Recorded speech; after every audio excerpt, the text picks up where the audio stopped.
What happens when two corrupt cops arrest an innocent man, leading to his brother taking actions into his own hands? This is the gripping story of a determined black man who, after years of injustice, turns the tables on those who abused their power. From a high-stake arrest to an intense fallout, watch as justice is served upon those who are supposed to protect the community. The warm afternoon sun cast long shadows across the quiet roadside as Damon's car rolled along the smooth pavement. The faint hum of the engine was the only sound until red and blue lights exploded in his rearview mirror. Damon glanced at the flashing lights, his jaw tightening momentarily before he took a slow, measured breath. It was time. He pulled over with deliberate care, his hands steady on the wheel as he parked just off the road. Cars occasionally sped by in the distance, but this stretch of road was mostly empty.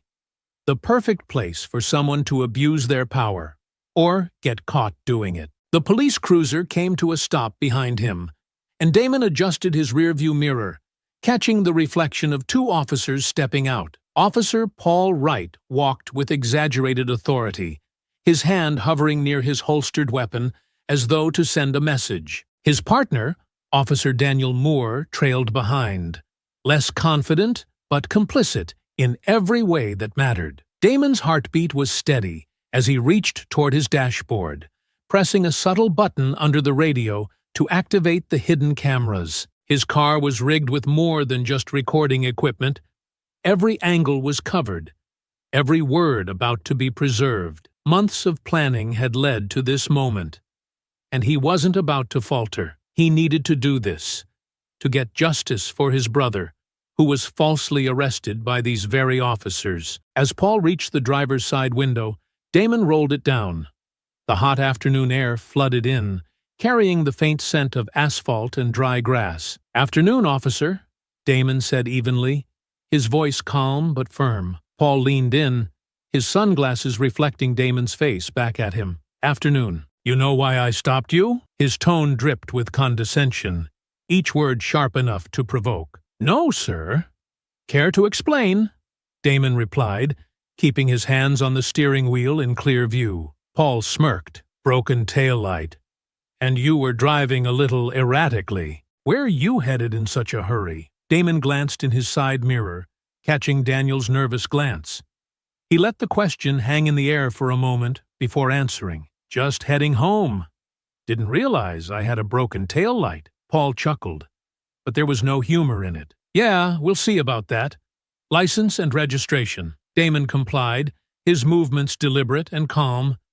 The stage was set. Paul's grin widened as he held Damon's license and registration. "Broken taillight and erratic driving. You've got yourself a real problem here, pal." His voice oozed arrogance, every word calculated to provoke. Damon kept his hands steady on the wheel, glancing briefly at the reflection of the officers in his side mirror. "With all due respect, officer, my taillight was working fine when I left the house." "Maybe you're mistaken." Paul barked out a laugh, his partner Daniel chuckling faintly from the passenger side. Daniel leaned in close to the window, his arms crossed lazily. "Mistaken? You think we're making this up? Step out of the car," Paul ordered abruptly, his tone leaving no room for argument. Damon hesitated for a half-second, just enough to show defiance without being overt. "Is there a reason for this, officer?" "I've complied so far." Paul leaned in, his face inches from Damon's. "You're gonna step out now, or things are gonna get a lot worse for you." His hand rested near his holstered weapon in a not-so-subtle threat. Damon's gaze flickered between the two officers, his jaw tightening slightly. He unclipped his seatbelt and opened the door, stepping out with deliberate care. The sunlight hit him full on as he straightened, his hands held clearly at his sides. "Good boy," Paul muttered under his breath as he jerked his head toward the hood of the car. "Hands where I can see 'em. Let's keep this simple." Damon walked to the front of the car, placing his hands flat on the hot metal of the hood. His reflection stared back at him in the windshield as Paul circled like a vulture. Daniel, meanwhile, sauntered around to the passenger side, opening the door without asking. "What are you doing?" Damon called back, his voice calm but carrying just enough edge to challenge. Paul turned sharply, stepping close again. You don't get to ask questions, pal. You keep your mouth shut, or we'll take you downtown. Understand? From behind, Daniel grinned as he began rifling through the glove compartment, papers fluttering to the ground. What do we have here? You travel light, huh? Damon remained silent, his gaze fixed on the horizon. Every rustle, every insult, every careless action was being captured. And Paul and Daniel didn't have a clue. You nervous or something? Paul asked, his voice taunting. Most people don't just sit there quiet like you're doing.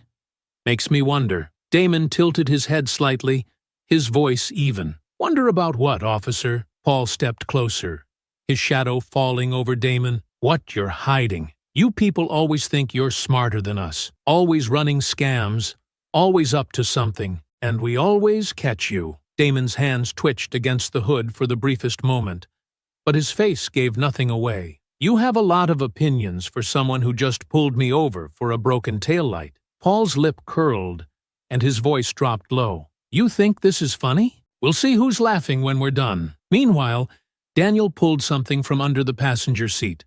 A small bag Damon had planted earlier. Harmless, but meant to test the officer's integrity. Bingo! Daniel called out triumphantly, holding it up. What's this? Paul turned, his expression lighting up like a spark. He grabbed the bag from Daniel and held it in Damon's face. Well, well, well. Look what we found. Care to explain this? Damon turned his head, his expression unreadable. I don't know what that is. Oh, sure you don't, Paul sneered, shaking the bag. It's funny how you all say the same thing. Not mine. Don't know where it came from. But we've been doing this a long time, and we know a liar when we see one. Daniel laughed from the side, pacing slowly around the car. Classic. You'll deny it all the way to booking, and the evidence will still stick. Paul turned back to Damon, the bag still in his hand. See? Here's the problem with guys like you. You think you're untouchable, think the system works for you. But we're the system. We decide what happens out here. And guess what? Nobody's coming to help you. Damon's fingers pressed faintly against the hood, his knuckles whitening for just a moment before he steadied himself. I'd be careful if I were you, officer, he said softly. Paul's face twisted into mock surprise. Careful? You threatening me now? No threat, Damon replied, his voice still calm. Just advice. Paul laughed bitterly, tossing the bag to Daniel. Run it through the system. I bet this guy's got a record already. Daniel nodded, heading back toward the cruiser. Paul stayed behind, his posture relaxed but his eyes hard. You should have kept driving, pal. Now you're gonna see what happens when you mess with the wrong people. Damon stayed silent, his gaze steady. The officers didn't realize it yet, but every second they dug deeper into their own grave. The hum of Daniel's footsteps faded as he returned to the cruiser, clutching the planted bag like a trophy. Damon's eyes tracked him briefly before shifting back to Paul, who stood uncomfortably close, his smug grin stretching wider by the second. You should have just played along, kid, Paul said, tapping his finger on Damon's shoulder as if scolding him. Could have been easy. Damon tensed slightly, but didn't react. I didn't realize cooperating meant having my rights violated. Paul let out a short laugh, cold and humorless. Rights? That's cute. You think you're on some courtroom TV show? You don't get to pull that lawyer talk with me. From behind, Daniel's voice cut through the air as he leaned into the cruiser's radio. Running his name now, Paul. We'll see what pops up. Damon turned his head slightly toward the sound, letting the moment stretch before speaking. You're wasting your time. Paul grabbed Damon's shoulder roughly, forcing him to face forward again. Don't turn your head unless I tell you to. You seem tense, Damon replied evenly, ignoring the sting of Paul's grip. Something bothering you? Paul's jaw tightened as his smirk faltered for half a second, his authority feeling tested. What bothers me is guys like you who think they're smarter than us. You act calm, but you're shaking inside, aren't you? Damon didn't answer. Paul took a step back, circling to the trunk of the car, where Daniel had tossed Damon's belongings. Paul bent down, rifling through the mess, shoving items around with deliberate carelessness. A water bottle rolled off the pile and onto the asphalt. Nice ride you got here, Paul muttered. Bit flashy, don't you think? Damon tilted his head slightly. I work hard for what I have, officer. Hard work, huh?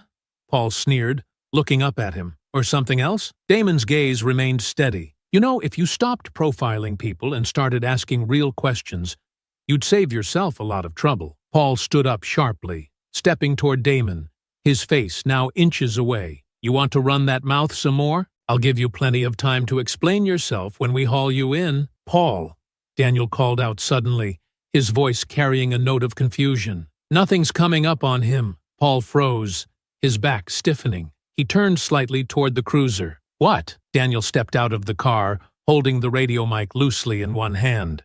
Clean record. No warrants, no priors, nothing. Paul's expression soured.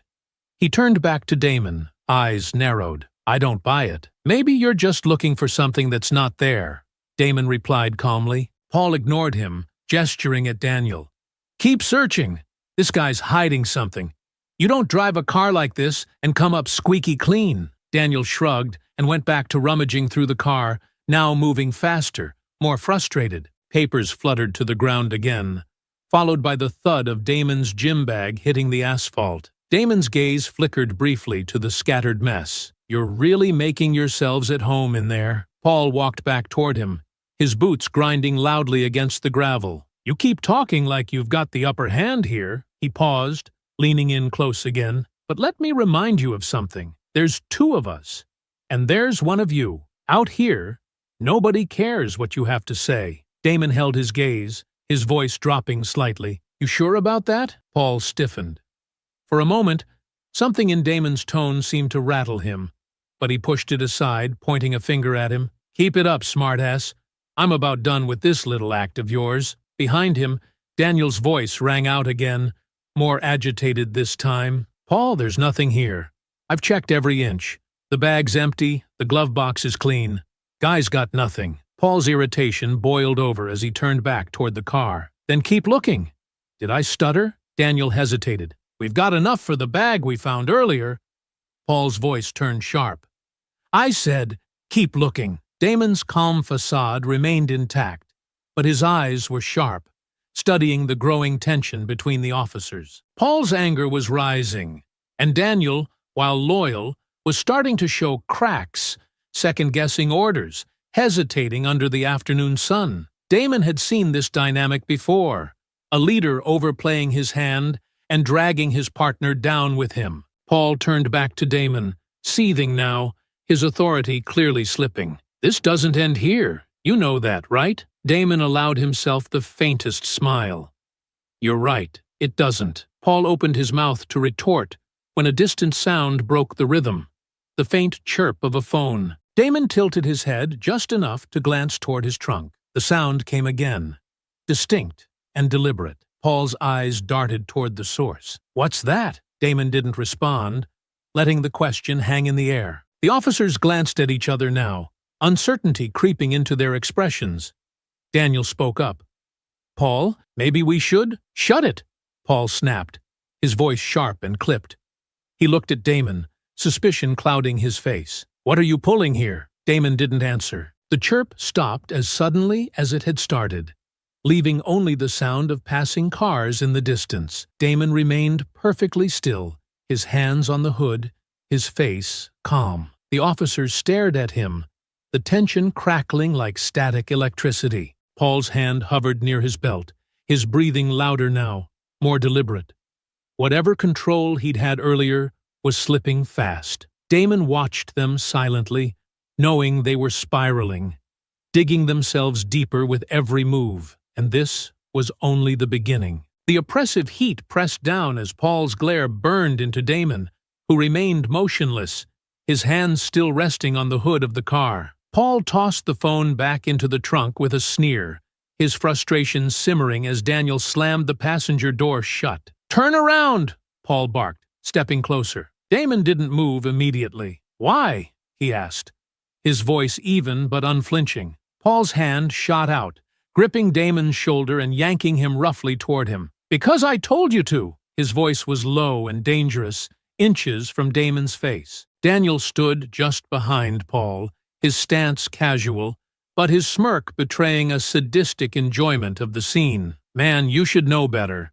He doesn't like to repeat himself. Damon staggered slightly from the force, but kept his expression neutral, his body language controlled. Am I under arrest? Paul pushed him hard against the hood, pressing one forearm into Damon's back as he leaned in close. You think you're funny? You're lucky we haven't hauled your ass in already. Resisting is just gonna make it worse. I haven't resisted anything, Damon replied, his voice muffled slightly by the hood's heat beneath him. Not yet, Paul spat. But you're sure testing my patience. Daniel moved to Damon's side, crossing his arms and tilting his head as he looked down at him. You've got quite the mouth on you. That's the problem with guys like you.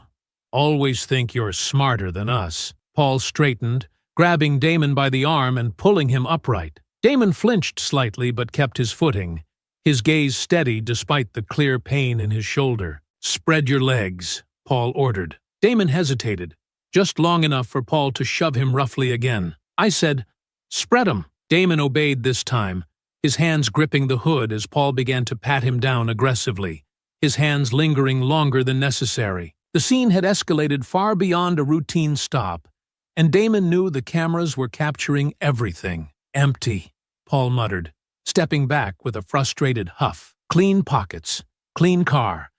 Nothing adds up. He turned to Daniel, his voice sharp. Maybe we're not looking hard enough. Daniel smirked and stepped closer, leaning against the car as he folded his arms. Or maybe he just hasn't told us where he's hiding it yet. Paul's eyes lit up at the suggestion. He turned back to Damon, grabbing him by the collar of his shirt and pulling him inches away from the hood. You hiding something on you? Or do we need to check somewhere more personal? Damon's jaw tightened slightly, but he kept his voice steady. There's nothing to find because I haven't done anything. Paul laughed, the sound harsh and grating. That's not how this works. You don't get to say what's true.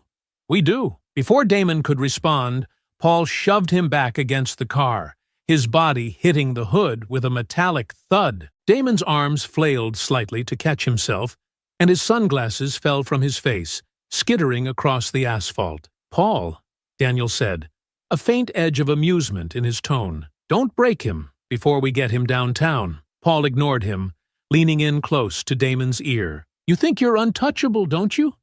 Think someone's gonna come save you out here? He pushed harder against Damon's back, his weight forcing Damon to press further against the scorching hood. Damon's voice was low but unbroken. I don't need anyone to save me. Paul pulled back slightly, sneering down at him. Big words for someone about to lose everything. You've got nothing to hide, huh? Then you won't mind if we check a little deeper. He gestured for Daniel to grab the gym bag from the trunk. Rip it apart. Daniel moved quickly, snatching the bag and unzipping it with unnecessary force. He began to toss its contents onto the ground.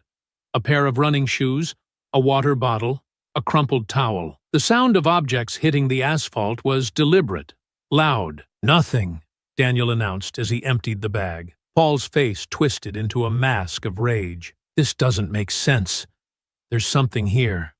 There's always something. He spun back toward Damon, grabbing him by the front of his shirt. You're hiding something. I know you are. Damon met his eyes, his voice sharp but calm. You've already found all there is to find. Maybe you should stop before you dig yourself in any deeper. Paul froze for a split second, his grip tightening reflexively. For the first time, a flicker of unease crossed his face before it was masked by a scowl. You think you're smart, huh?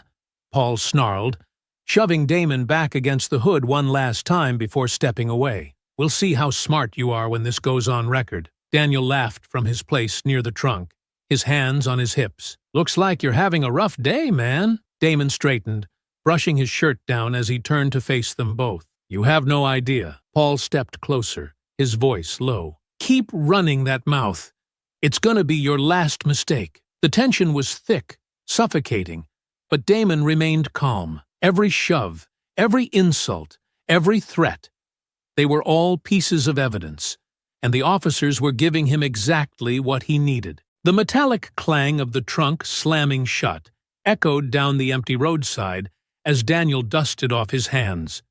He approached Paul with a confident smirk, holding the planted bag of powder like a trophy. Look what I found, Daniel said, tossing it to Paul, who caught it with ease. Paul held the bag up to the sunlight, turning it over like a prized artifact. "Well, well, well," he drawled, his grin widening. "Guess you're not as squeaky clean as you like to think, huh?" Damon stood by the hood of the car, his chest rising and falling steadily, but his voice cut through the officer's smugness. "That's not mine." Paul let out a short, mocking laugh, shaking his head. "Of course it's not. It never is, right? Same old story, same old excuses." He turned to Daniel, who was leaning casually against the cruiser. "They always say it's not theirs. Isn't that cute?" Daniel chuckled, pushing off the car and strolling closer. "Real cute," he said, glancing at Damon. "You know, you should have just stayed quiet. Would have made this easier on yourself." "I said it's not mine," Damon snapped, his voice booming now. He stepped forward, his body tense, but Paul immediately shoved him back, forcing him to stumble into the hot hood. "Watch it!" Paul barked, jabbing a finger in Damon's face. "You don't get to make demands here. You don't get to yell.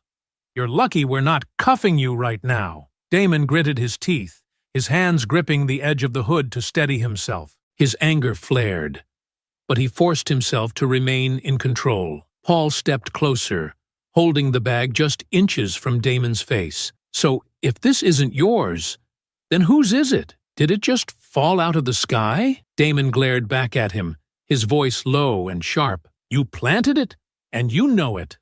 Paul smirked, unbothered by the accusation. He tossed the bag back to Daniel, who caught it with a laugh. "Planted it? Sure.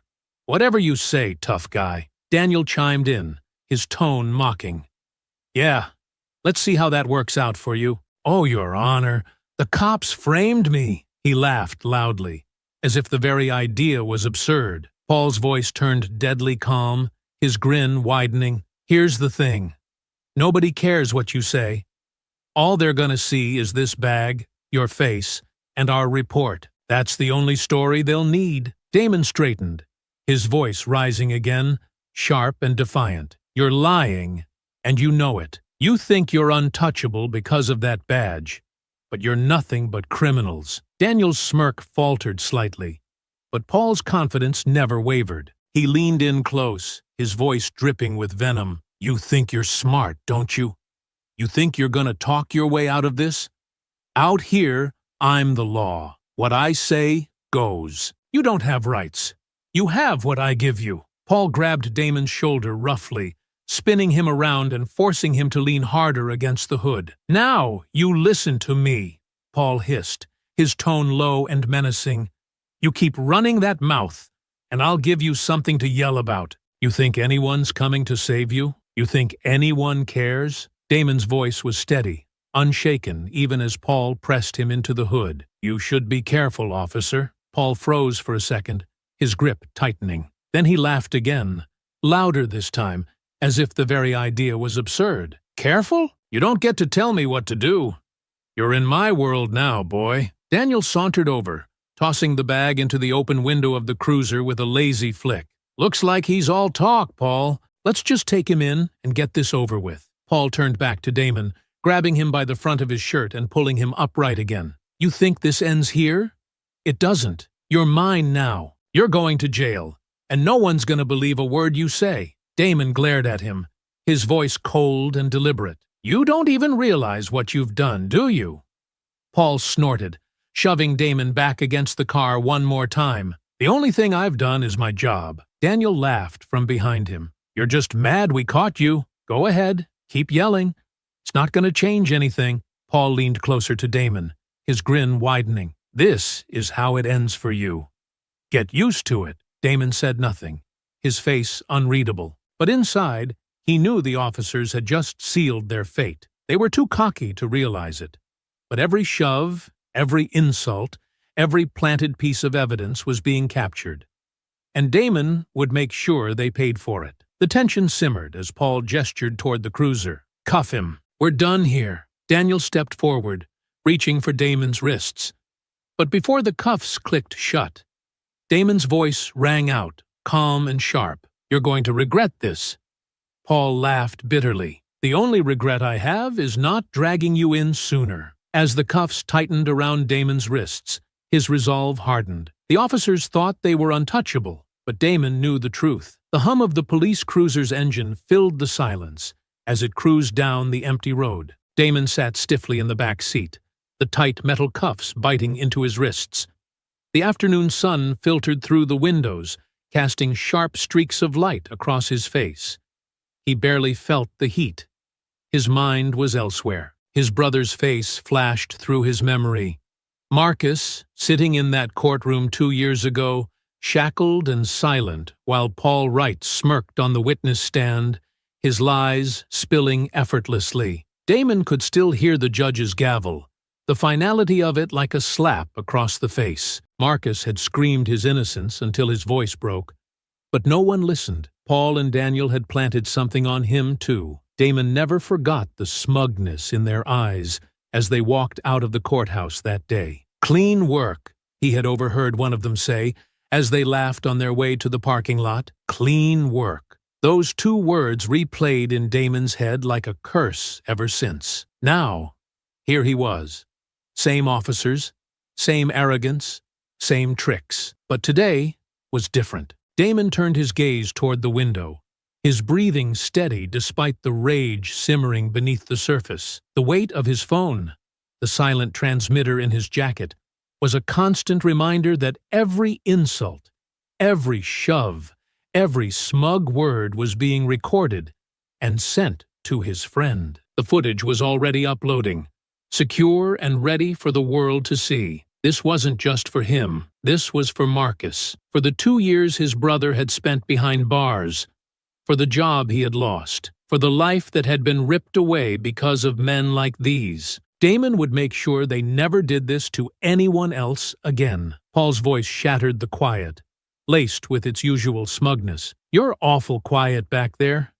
Makes me think you're starting to realize how bad you screwed up." Damon didn't answer, his eyes flicking to the rearview mirror. Paul's smirk reflected back at him, his arrogance plain as day. "Or maybe," Daniel chimed in, turning slightly in his seat, "he's rehearsing his excuses. They always come up with some sad little story once we get to booking." Damon's fists curled behind his back, the cuffs digging into his skin. He thought of Marcus again, how defeated his brother had looked when the verdict was read. That wouldn't happen to him. Not this time. "You'll have plenty of time to cry it out later," Paul continued, his fingers tapping idly on the steering wheel. "I hope you're good at making friends." Damon's voice cut through the air, low but steady. "You planted that bag," Paul snorted, turning his head just enough to smirk at Damon. "Planted it? Is that what we're going with now? You think anyone's gonna believe that?" Damon tilted his head, the faintest edge of a smile tugging at his lips. "It's the truth." Daniel laughed sharply, twisting to look at him. "The truth? Man, you've got a real imagination. Maybe you can sell that story when they put you in front of the judge." Damon stared out the window again, ignoring their jeers. His mind was racing. The footage was being sent as they spoke, captured from every angle of his car. He could already imagine the moment it went live. The comments flooding in, the anger spreading across the internet. People would see the truth. They had to see it. But when should he reveal it to these 2? If he told them now, would they panic and try to destroy evidence? Or worse, would they lash out? He thought of Marcus again, of his brother's broken voice as he called home the first time from prison. Damon couldn't let them do that to someone else. Timing was everything. "You know," Paul drawled, his voice snapping Damon back to the present, "I almost feel bad for you. It's always the same.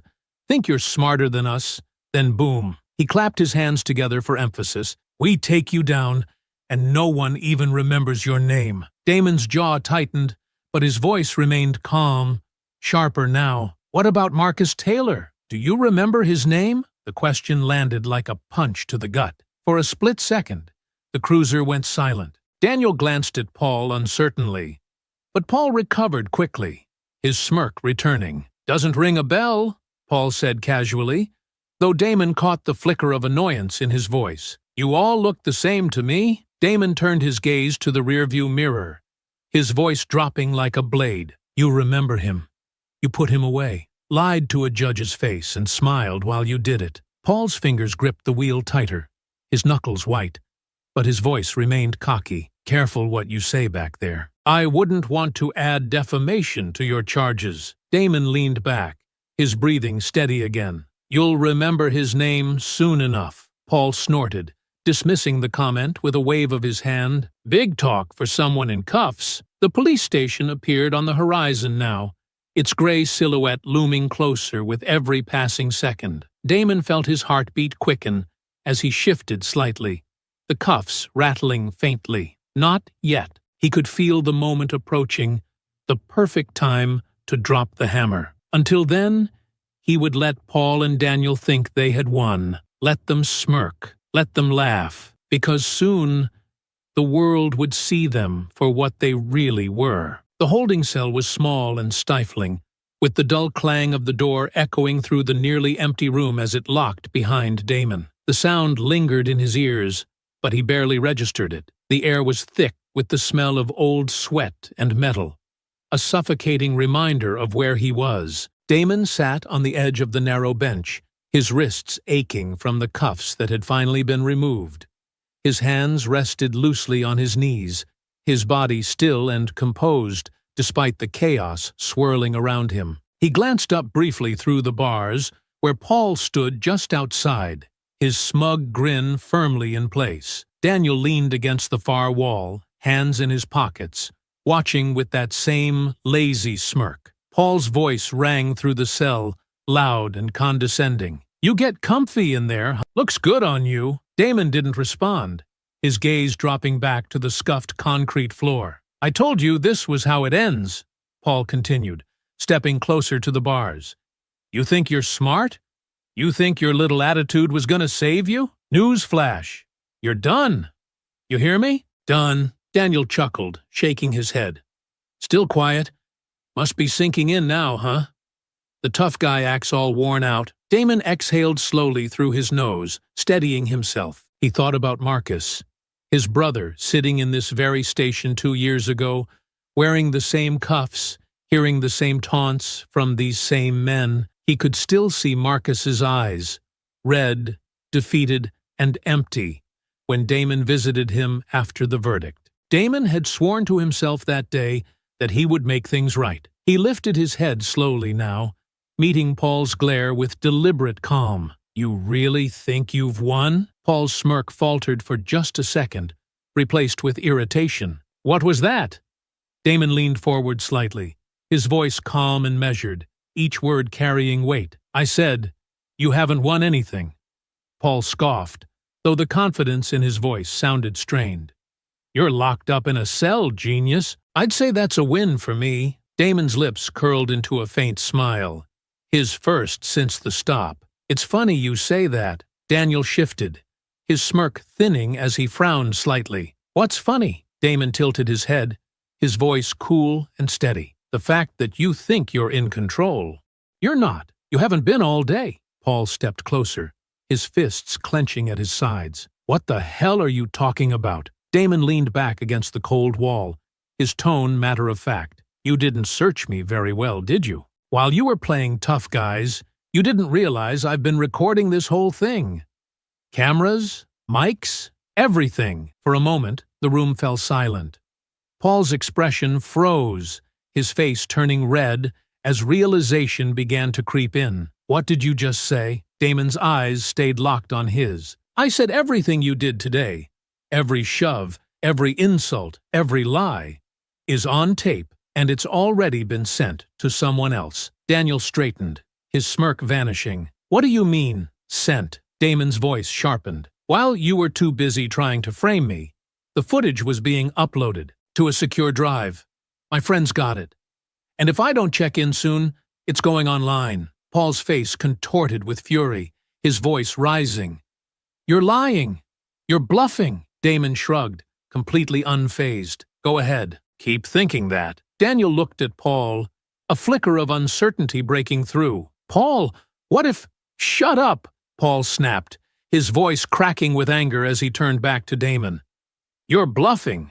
There's no damn footage. Damon stared back at him, unblinking. You want to take that chance? Go ahead, but I'll bet by now my friend's already watching it, getting ready to post it. Paul's breathing grew louder, his hands shaking slightly as he grabbed at the bars of the cell, leaning in. You think this is a joke? You think you can threaten us? I'm not threatening you, Damon replied coolly. You already did this to yourselves. Daniel stepped forward now, his composure cracking. If that's true, it is, Damon said, cutting him off. And you're out of time. Every second you stand there, you're giving them more to see. Paul's face turned crimson, his rage palpable. You little! He slammed a fist against the bars, the sound echoing through the room. You think this changes anything? You think anyone's gonna care about your video? You're nothing. Nothing! Damon's voice dropped to a low, deadly calm. We'll see who's nothing when they see the truth. When everyone sees what you did to me. To Marcus. Paul froze, his jaw twitching as Daniel looked at him uneasily. Marcus? Damon nodded, his gaze unwavering. That's right. You remember him, don't you? You ruined his life. And now everyone's going to know what you did. What you've been doing for years. Paul stepped back, his chest heaving as he stared at Damon like a man who had lost control. He turned to Daniel, his voice sharp and panicked. We need to fix this. There's nothing you can fix, Damon said, leaning back against the wall with a satisfied calm. It's over. The two officers stood frozen, the weight of his words settling over them like a storm cloud. Damon watched them carefully, his expression unwavering. This was for Marcus. And now, the clock was ticking. The air in the holding cell was charged, thick with tension that had nowhere to go. Damon sat quietly on the cold bench, watching the two officers unravel through the steel bars. Their cocky arrogance was gone now, replaced with something closer to desperation. Paul paced frantically across the station's hallway, his boots thudding loudly against the tile floor. He's bluffing, Paul muttered to himself, his voice strained, though it was clear he was trying to convince himself more than anyone else. He's not bluffing, Paul, Daniel hissed, his face pale and his voice tight. He was standing at the desk phone, his hand gripping the receiver so hard it trembled. If that video's out there, it's gonna go everywhere. It's not just us. It's the whole damn department. Shut up! Paul snapped, spinning to face him. We can control this. We'll get his phone, delete the footage, and what? Damon's voice cut through the chaos like a blade. Calm but icy. Destroy my phone? Break my car? You really think it's just there? I told you. My friend already has the footage, and by now, I'm guessing you're starting to get calls. As if on cue, the front desk officer's phone started to ring. A single shrill tone that made Paul freeze in place. Daniel turned his head slowly, dread crawling over his face as he stared at the phone like it was a snake ready to bite. Paul's face turned crimson, veins bulging at his temples. Ignore it, he growled. Though his voice lacked the confidence it had carried all afternoon, the ringing stopped for a moment, then started again. Louder, more insistent this time. Daniel cursed under his breath and backed away toward the far corner of the room. Damon leaned back against the wall of his cell, his lips curling into a faint smile. That's your problem now. Paul stormed to the desk and grabbed the phone, his voice sharp as he barked into the receiver. Right. He listened for a beat, his face paling as whoever was on the other end spoke. No, that's not. He paused, jaw twitching, the color draining from his face. Where did you? He slammed the phone down with a loud bang, the sound echoing through the nearly empty station. Paul's breathing was heavy, uneven, his shoulders heaving as he turned slowly to face Damon. You did this, he hissed, his voice low and venomous. Damon didn't answer. He didn't need to. The tension in the room was all the confirmation he needed that the footage was already spreading like wildfire. Paul! Daniel's voice wavered, panic rising. They're saying it's already on Twitter. Someone's tagging the chief. They're asking for statements. Paul turned toward Daniel, his face red with fury. Shut up and figure out how to stop it. Daniel fumbled for his phone, pulling it from his pocket with shaking hands, his thumb swiping rapidly as he scrolled through notifications. The glow of the screen illuminated his wide-eyed panic. Oh, no. No. Paul, this is bad. It's everywhere. Paul looked ready to explode, but before he could move, the front door of the station swung open with a heavy thud. Excuse me. All heads turned as a tall man in a sharp navy suit strode into the room, a leather briefcase in hand and a determined expression on his face. Damon's lawyer. Who the hell are you? Paul barked, his voice cracking as he tried to sound authoritative. The man didn't so much as blink. I'm Mr. Langston, Mr. Wright. I'm Damon Taylor's attorney. I've been sent here to secure my client's immediate release. Paul scoffed, though his voice lacked conviction. He's being processed. He's not going anywhere. Mr. Langston stopped, his gaze cold and unflinching as he looked between Paul and Daniel. I think you'll reconsider, he said evenly. I'm sure you're both aware that my client's footage of this unlawful stop and subsequent assault is currently trending online. And since I'm certain you don't want to add wrongful imprisonment to your already impressive list of violations, you're going to let Mr. Taylor out. Now. Daniel froze. Trending? He said. Shut up, Daniel, Paul roared, his voice breaking with panic. Mr. Langston turned to the front desk officer, who had been watching the scene unfold in stunned silence. Open the cell, he said curtly. The officer hesitated for a moment, glancing between Paul and Mr. Langston, before slowly reaching for the keys. Paul's face contorted with fury, but there was nothing he could do.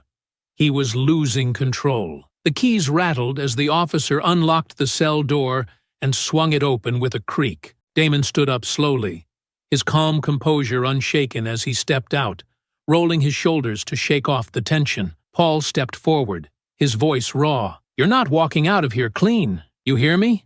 This isn't over. Damon turned to face him, his gaze cold and unwavering. You're right. It's not over. Not for you. Mr. Langston gestured for Damon to follow, and together they walked toward the front door. As they passed Daniel, the younger officer stood frozen, his phone still glowing in his hand. Damon caught a glimpse of the footage playing, Paul's face twisted with anger, his voice loud and unmistakable.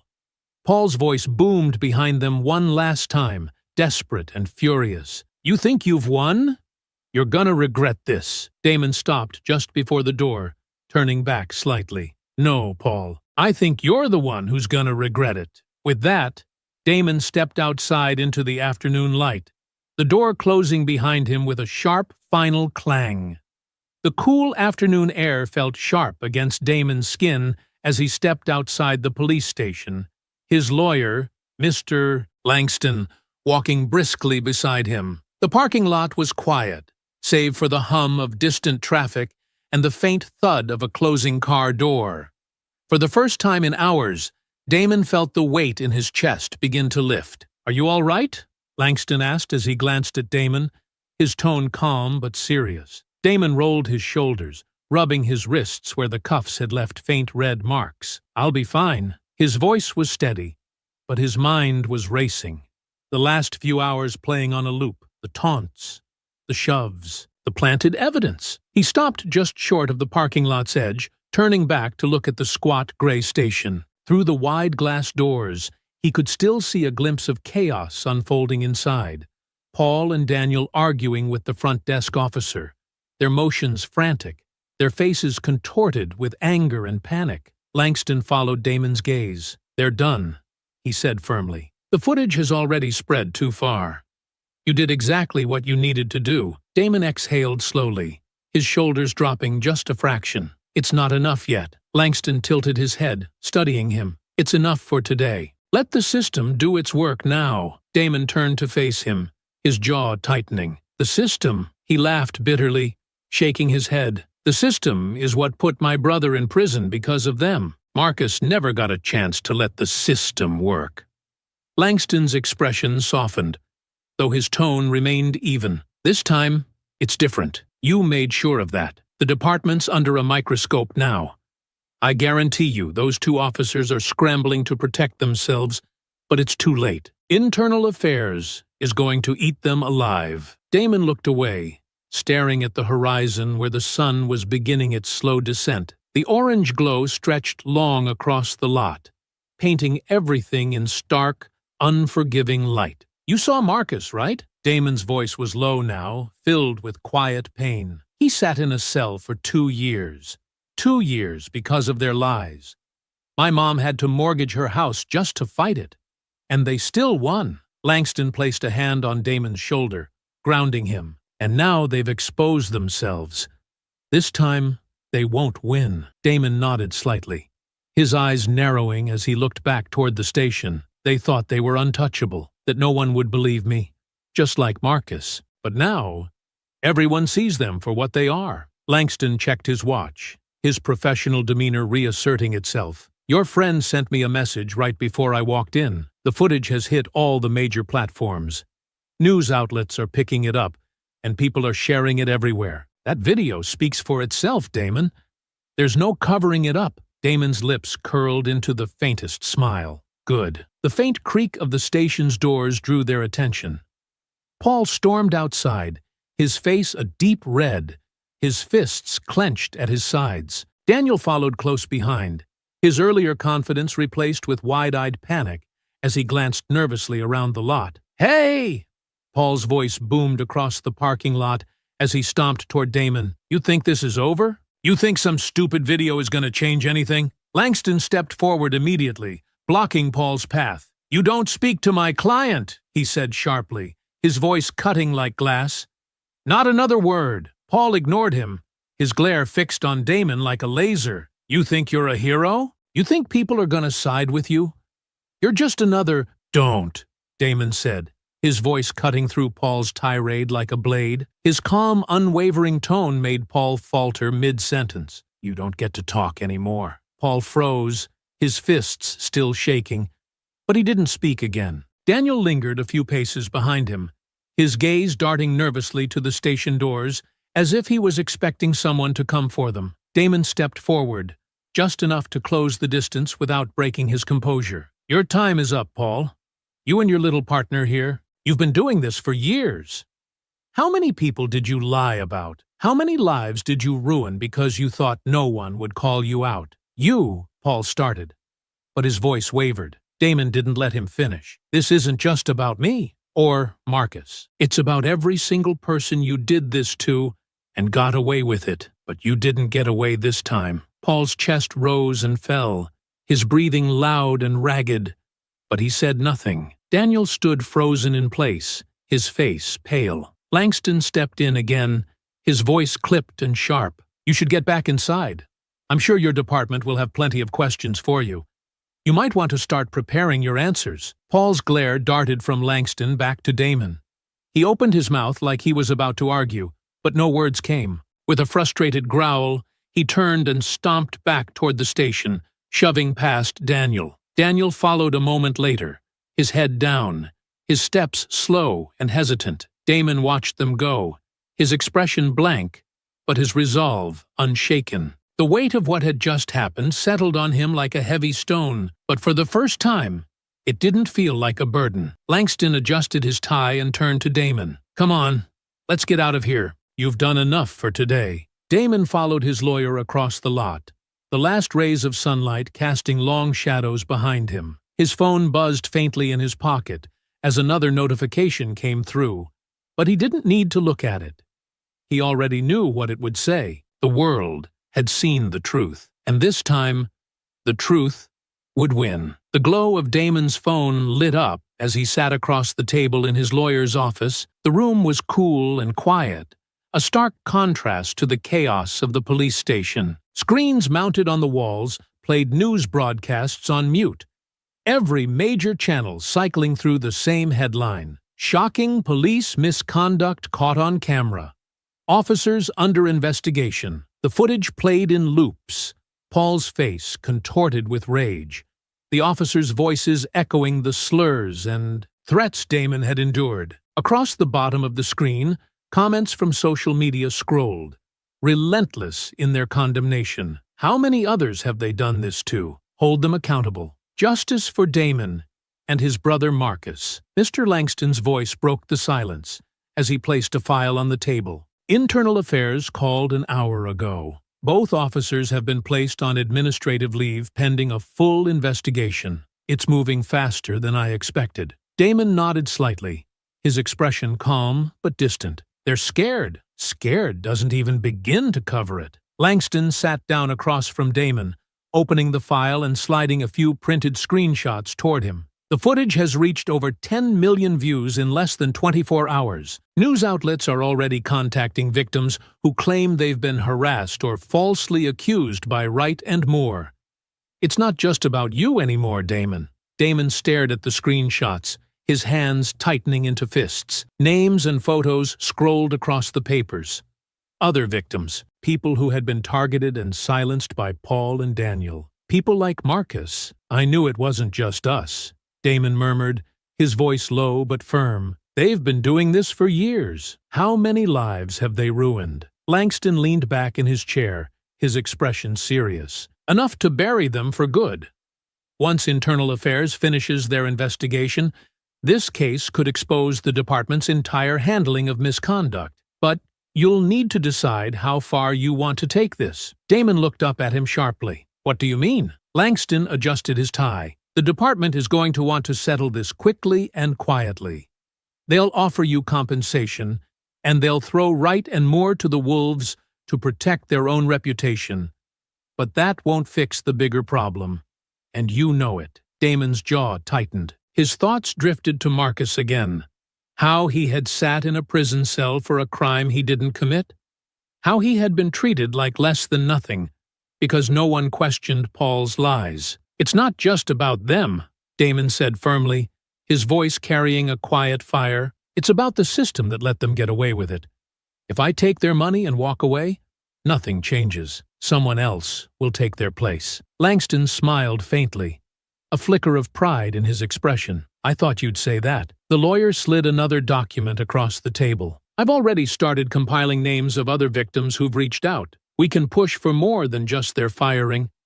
We can demand a full investigation into every case they've been involved in. Expose the whole thing. Damon took the document, flipping through the names slowly. He recognized some of them. Stories he'd heard in passing, whispered among neighbors, or buried in forgotten news clippings. Stories that no one believed until now. Do it, Damon said, his voice clear and resolute. Whatever it takes. They don't get to bury this. Before Langston could respond, Damon's phone buzzed loudly on the table. He picked it up, glancing at the screen. It was a call from an unknown number. Take it, Langston said. It could be someone worth hearing. Damon answered, pressing the phone to his ear. Hello? There was a pause. Then a familiar voice came through. Low, quiet, and angry. You think this is over? Damon froze. It was Paul. Langston watched him carefully, his face tightening as he recognized Damon's sudden change in expression. You set me up, Paul's voice hissed through the line. You think you're some kind of hero? You don't know what you've started. Damon stayed silent, his fingers curling around the phone as Paul continued, his tone venomous and seething. You're gonna regret this. You and your brother. You think people care about you? They don't. You're nothing. And Damon cut him off, his voice cold and unshaken. You're done, Paul. You can't threaten me anymore. The world knows who you are now. Paul's heavy breathing carried through the line, each exhale sharp and angry. Damon could hear the desperation underneath it all, the realization that Paul was no longer in control. Your badge doesn't protect you anymore, Damon added, and neither does your silence. He ended the call and set the phone down on the table. Langston watched him carefully. That was him, wasn't it? Damon nodded. Yeah, he's scared, and he should be. Langston gestured toward the TV screen on the wall, where another anchor spoke with a victim of misconduct. It's too late for him to backtrack now. He's unraveling, and the more he fights, the worse it'll be. Damon leaned back in his chair, his gaze hard and determined. Good. Let him unravel. People like him only learn when they have something to lose. Langston tapped his pen against the table. The department will contact us soon. When they do, we'll push harder. But you've started something here, Damon. A lot of people are counting on you now. Damon met his gaze, his voice steady. I'm not stopping. Not until they're held accountable for everything they've done. Langston nodded approvingly. Then we'll keep pushing. For Marcus. For everyone, Damon exhaled, his gaze flicking back to the news screen as images of Paul and Daniel flashed alongside headlines. The world was watching now, and for the first time, Damon knew they couldn't look away. For Paul Wright and Daniel Moore, the walls were closing in. Paul sat alone in his kitchen, his phone buzzing incessantly on the table. Missed calls, messages, and news notifications filled the screen. He didn't bother answering anymore. Outside, protest chants echoed faintly from somewhere down the block, growing louder each day. He gripped the edge of the table with white knuckles, staring blankly at the flickering TV. Today, Officer Paul Wright and Officer Daniel Moore were officially suspended without pay, pending a formal investigation. Protests are expected to escalate. Paul slammed his fist against the table. Lies, he growled under his breath. All of it. He barely flinched when the phone buzzed again, this time showing a familiar name. Daniel Moore. Paul hesitated, his breathing uneven before answering. What? Paul, we're screwed. Daniel's voice hissed through the phone, frantic and panicked. Do you see what they're saying about us? Internal Affairs just called me.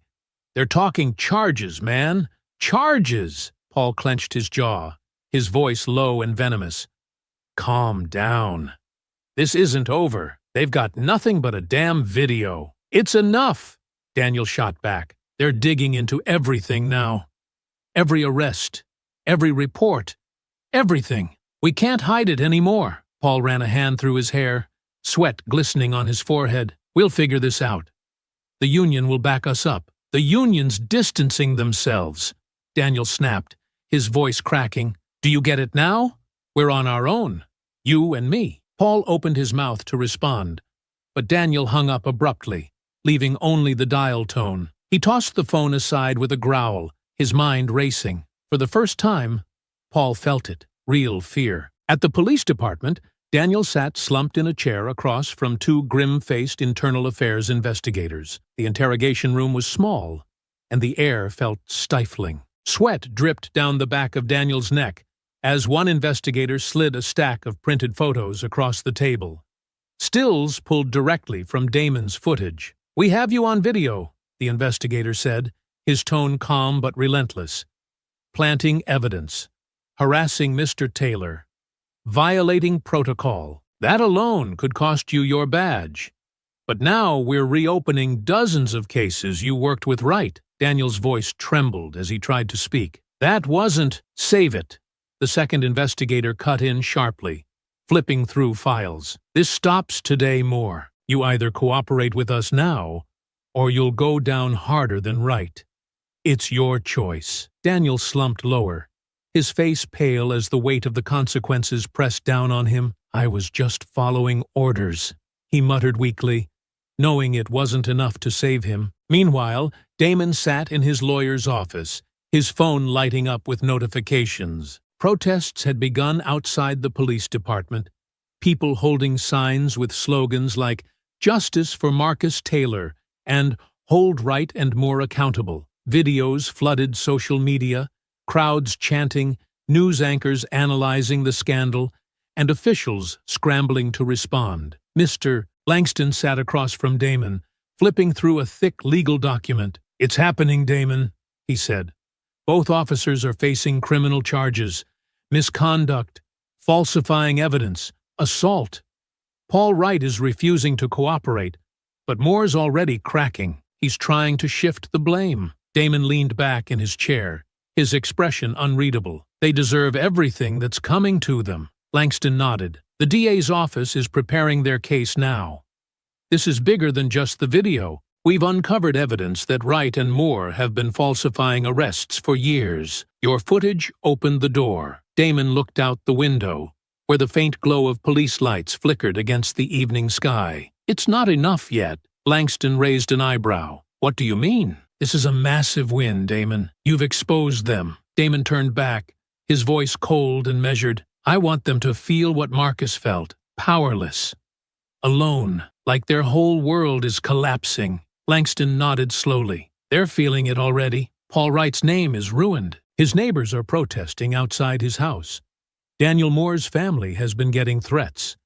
They'll both lose their badges and their freedom if we're lucky." Damon exhaled, his shoulders dropping slightly. "Good." Langston stood, gathering his papers. "The trial's coming. Be ready. You're going to have to testify against them, and it won't be easy. They'll try to smear you, just like they did to Marcus." Damon's gaze sharpened. "Let them try. This time, they don't control the story." "I do." Back at Paul Wright's house, the glow of his TV flickered against the darkened living room as he watched a news anchor read a statement. Officer Wright and Officer Moore are expected to face formal charges later this week. The footage released by Damon Taylor has sparked widespread protests and demands for police accountability across the state. Paul slumped in his chair, his hands trembling as the screen flashed his name next to words like misconduct and corruption. From outside, faint chants carried through the night air. "Justice for Marcus! Hold Wright accountable!" The sound grew louder, rattling the windows like a rising storm. Paul closed his eyes, his breathing ragged. The walls were closing in, and for the first time, there was no way out. The days after the footage's release felt like a whirlwind. For Damon, it was both a victory and the beginning of something much larger. Paul Wright and Daniel Moore were suspended pending investigation, but that wasn't enough. Not yet. Damon stood outside Mr. Langston's office, watching as reporters lined the sidewalks, cameras clicking and microphones aimed at anyone who walked past. He ignored them, pushing through the glass doors and into the cool, quiet lobby. Inside, Langston was waiting, his desk covered in folders, documents, and a laptop streaming another press conference. He looked up as Damon entered. "You're just in time." "For what?" Damon asked, his tone even but curious. Langston turned the laptop toward him. On screen, the district attorney stood at a podium surrounded by reporters. Her voice carried a firm resolve. "We are pursuing full criminal charges against officers Paul Wright and Daniel Moore, including falsifying evidence, harassment, and excessive use of force. This case is emblematic of a larger issue, and we are committed to seeking justice for all victims affected by their misconduct." Damon exhaled slowly, letting the words sink in. "It's happening." Langston nodded, his eyes sharp. "The DA's office is all in. They're not just going after Wright and Moore for what they did to you. They're reopening dozens of their old cases. The department's scrambling, but it's too late." Damon pulled up a chair, glancing at the thick stack of files on the desk. "What about the other victims?" Langston pushed a file toward him and flipped it open. Inside were names, photos, and sworn statements. More people have come forward. People who were too scared to speak before. The footage gave them courage. Some of these cases go back over 5 years. "It's ugly, Damon." They covered a lot up. Damon's jaw tightened as he scanned the pages. Stories of planted evidence, harassment, and ruined lives stared back at him. People just like Marcus. "This is what they've been doing," Damon murmured, his voice hard. "For years." Langston leaned forward, his tone serious. "That's why we need you ready. You're going to be the key witness. Your footage is the cornerstone of the case, but your testimony will tie it all together." Damon looked up at him, his gaze steady. "I'll be ready." The next few days were a blur of preparation. Langston's office became ground zero for the case. Investigators from the DA's office arrived daily, armed with stacks of reports and videos from other victims. Damon sat through hours of interviews, reliving the encounter frame by frame, making sure there were no gaps in his story. One afternoon, as Damon reviewed his sworn statement, Langston entered with a grim expression. "We have more." Damon looked up sharply. "What do you mean?" "Daniel Moore is cooperating," Langston said, sliding a folder onto the table. "He's turned on Paul. He's claiming Paul planted the bag, orchestrated everything, and that he was just following orders." Damon's lip curled in disgust. "Of course he is." Langston shrugged. "It doesn't absolve him. He's guilty, and he knows it. But his cooperation strengthens the case against Wright. He's providing details about other incidents, too. Incidents where evidence was falsified, where people were targeted for no reason other than convenience or spite. Damon shook his head. They thought they'd get away with it forever. Wright still isn't talking, Langston added. He's denying everything. Claims the footage is taken out of context. Damon barked out a bitter laugh. Context? What context justifies planting evidence and threatening someone? Langston sighed. He's digging in. That arrogance is the only thing he has left. But it won't save him in court. Damon nodded slowly. Good. I want him to watch this all fall apart. I want him to see it through to the end. The night before the trial, Damon sat alone at his kitchen table. The hum of his refrigerator was the only sound in the quiet apartment. His phone buzzed, and he glanced at the screen.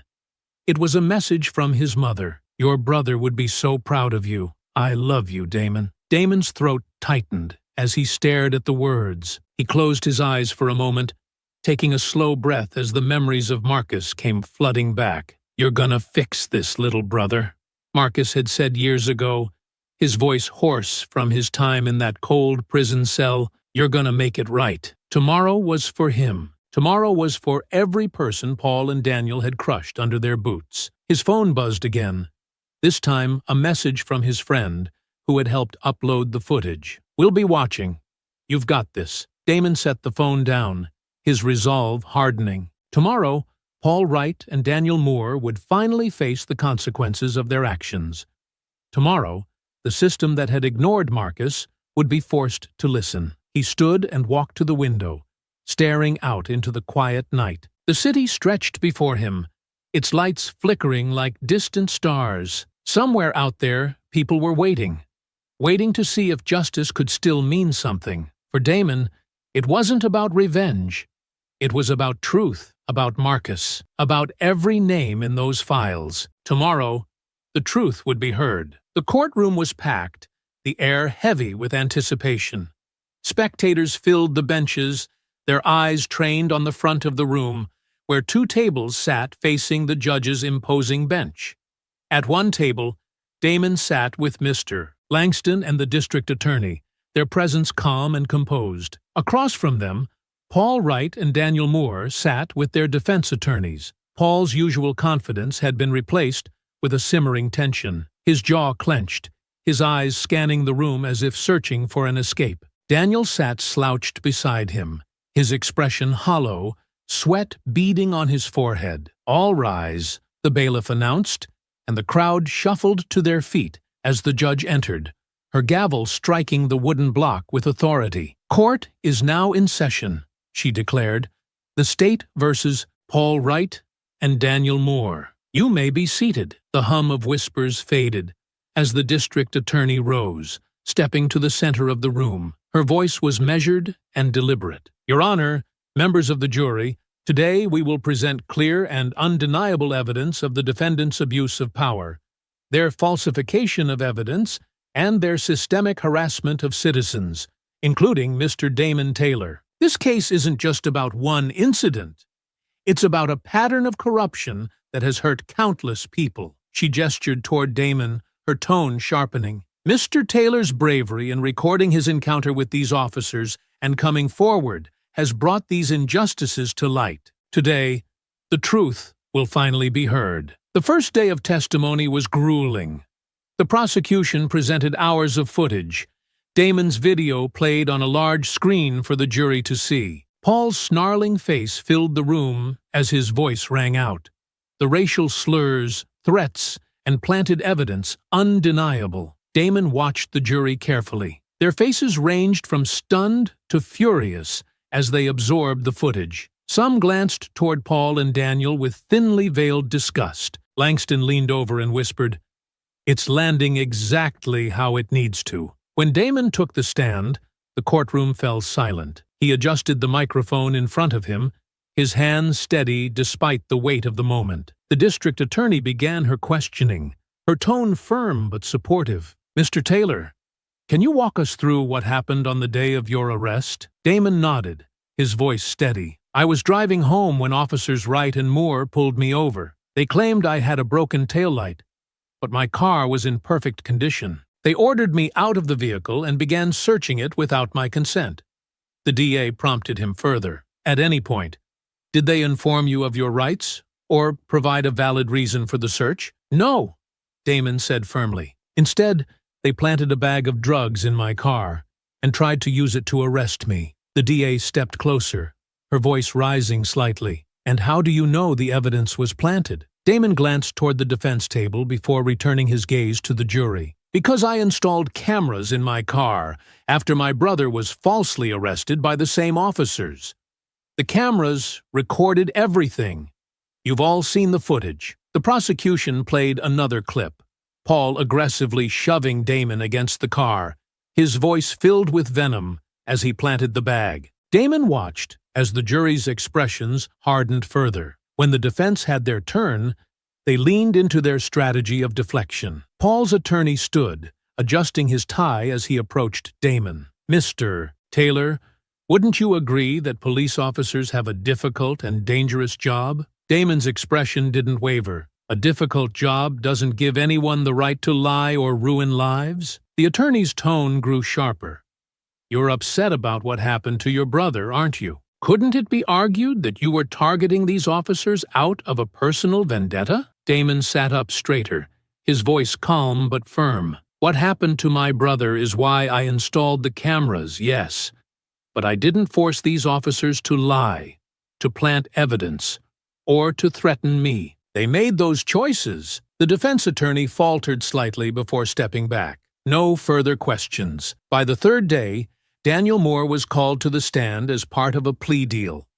His betrayal of Paul sent ripples through the courtroom. Daniel's hands shook as he gripped the stand, avoiding eye contact with Paul. It was his idea, Daniel said, his voice trembling.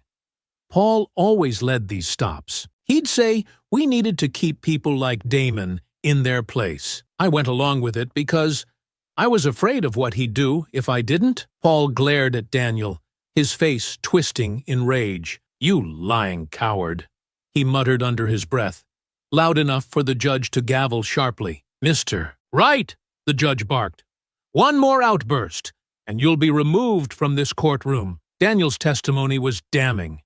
He detailed how Paul had orchestrated arrests, falsified reports, and targeted people they thought wouldn't fight back. His words painted a picture of systemic corruption that went beyond just the two of them. When the prosecution rested, the courtroom was tense. The defense scrambled to salvage what they could, but the evidence was overwhelming. Langston leaned toward Damon. This is it. They've got nothing left. Damon nodded, his expression unreadable. He glanced at Paul, who sat rigid, his face pale and hands clenched into fists. The judge adjourned for the day, setting up the final arguments for the next morning. As Damon left the courtroom, surrounded by reporters shouting questions, he felt a quiet resolve. The truth had been laid bare. Now, it was time for justice. The courtroom was silent, the kind of silence that carried weight, like the whole world was holding its breath. Damon sat with Langston at the prosecution's table, his hands folded tightly as the judge re-entered the room and took her seat. All rise, the bailiff announced, and the entire room stood as one. The judge's gavel struck once, her voice calm but firm. Be seated. Damon's eyes flickered briefly toward the jury box. 12 people sat stiffly, their expressions unreadable, but the weight of the past days was etched into their faces. He exhaled slowly as the judge turned toward the defense table, where Paul Wright sat with his attorney. The former officer's face was pale, his once cocky confidence replaced by a quiet rage. Daniel Moore sat beside him, his shoulders slumped, unable to look at anyone. The judge began, her voice carrying authority that cut through the heavy room. Before I proceed to the verdict and sentencing, let me make something very clear. This court has reviewed overwhelming evidence of misconduct, abuse of power, and the falsification of arrests by both defendants, Paul Wright and Daniel Moore. What this case reveals is not only the grave actions of two individuals, but also the systemic failures that allowed them to thrive. Paul's jaw twitched, his fists clenching against the table, but he said nothing. The judge continued, turning to face the jury. Jury foreperson, Has the jury reached a verdict? A middle-aged woman stood, her hands steady as she held the paper. We have, Your Honor. Please read the verdict. The woman nodded, glancing briefly toward Paul and Daniel before reading. On the charges of falsifying evidence, the jury finds the defendants guilty. On the charges of harassment and excessive force, the jury finds the defendants guilty. On the charges of obstruction of justice, the jury finds the defendants guilty. The words struck like a thunderclap. Damon sat still, a quiet sense of justice flooding his chest as murmurs rippled through the gallery. Paul's attorney whispered something sharply to him, but Paul didn't respond. His face was blank, though the rage in his eyes burned bright. The judge's gavel silenced the murmurs. Order. She turned to face the defendants. Paul Wright, Daniel Moore, please stand. Both men rose slowly. Daniel's head bowed while Paul stared defiantly ahead. The judge's voice was resolute. For your crimes, this court sentences you as follows.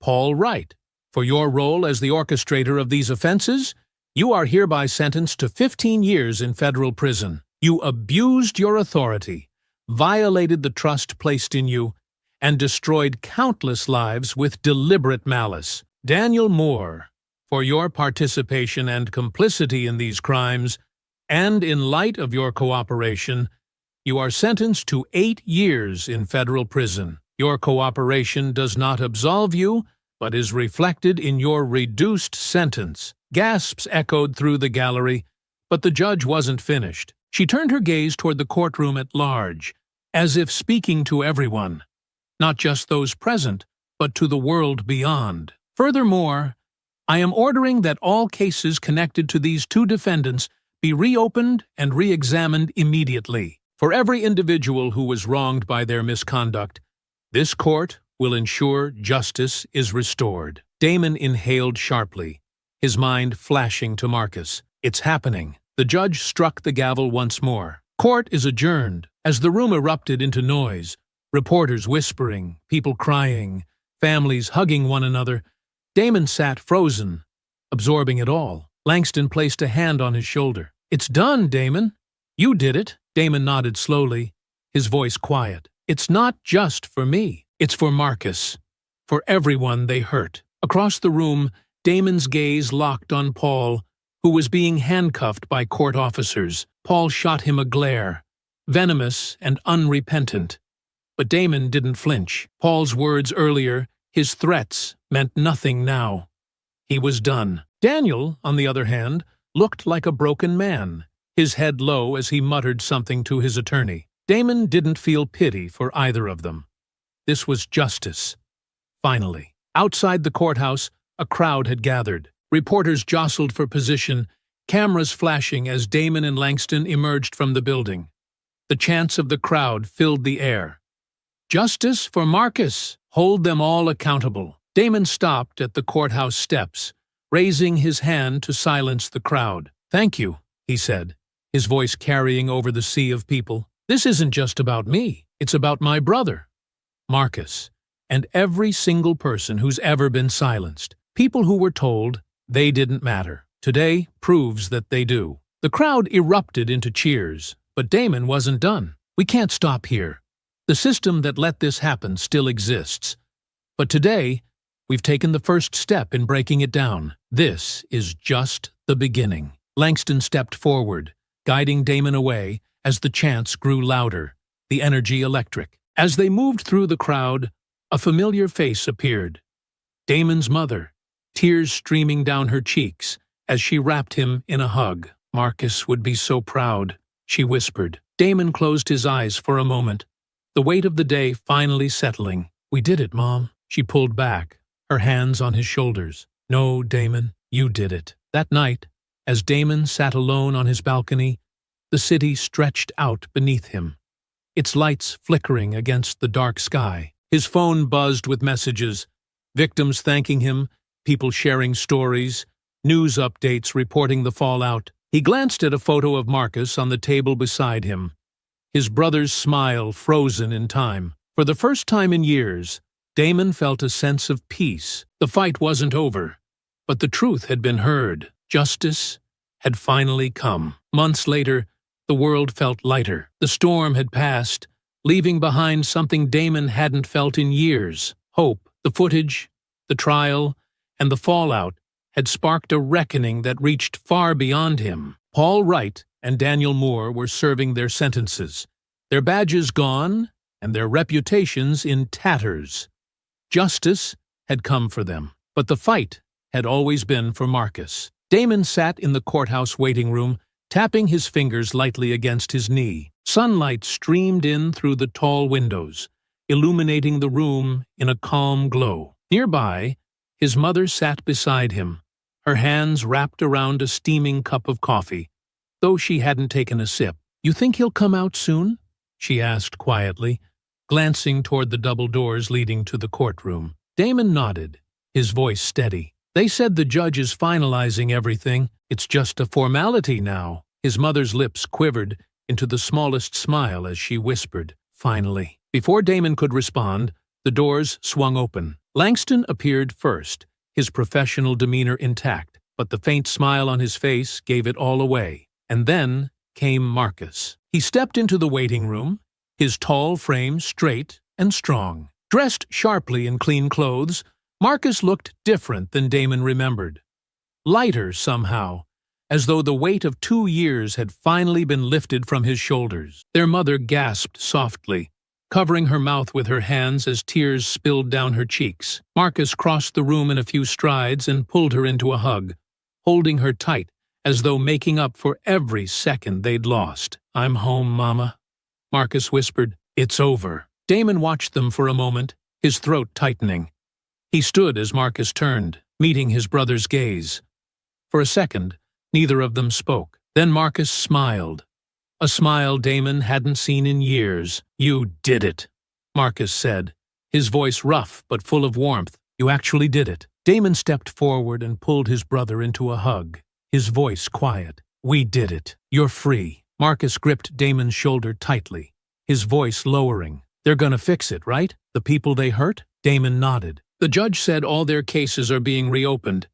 People are getting second chances because of you." Marcus stepped back, shaking his head slowly, as if still trying to process it all. "I don't know how you did it, man. After what they put me through, I thought they'd win forever." Damon's jaw tightened. They almost did, but this time, they lost. Later that afternoon, they stood together on the courthouse steps. The air was crisp, the sun high in the sky as reporters swarmed, microphones thrust forward. Marcus stood at the center, Damon and Langston on either side of him. Marcus cleared his throat as the cameras clicked, his voice steady but filled with emotion. "My name is Marcus Taylor. 2 years ago, I was wrongfully arrested and convicted because of Paul Wright and Daniel Moore. I spent 2 years in prison for a crime I didn't commit because no one believed me." He paused, glancing at Damon with a faint smile. "But my brother never gave up. Damon fought for me when I couldn't fight for myself. Because of him,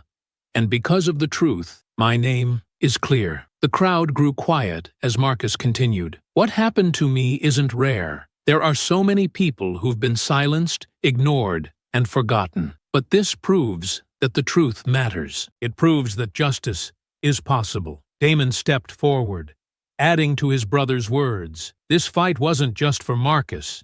It was for everyone who's been wronged. The people who were told their voices didn't matter.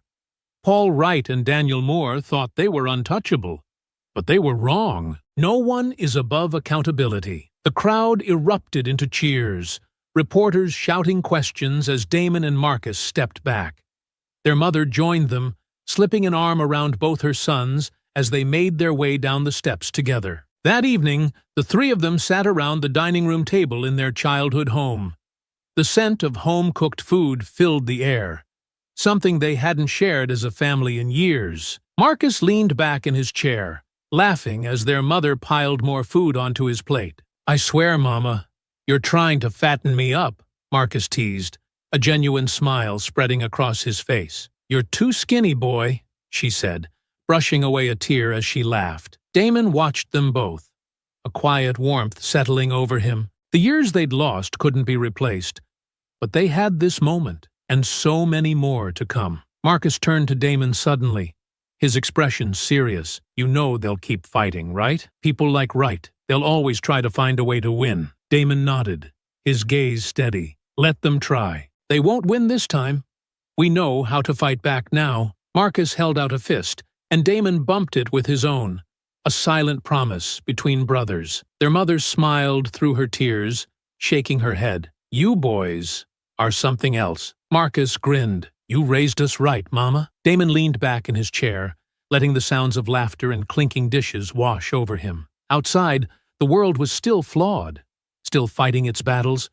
But for now, this moment was theirs. Marcus was free. The truth had won. And for Damon, that was enough.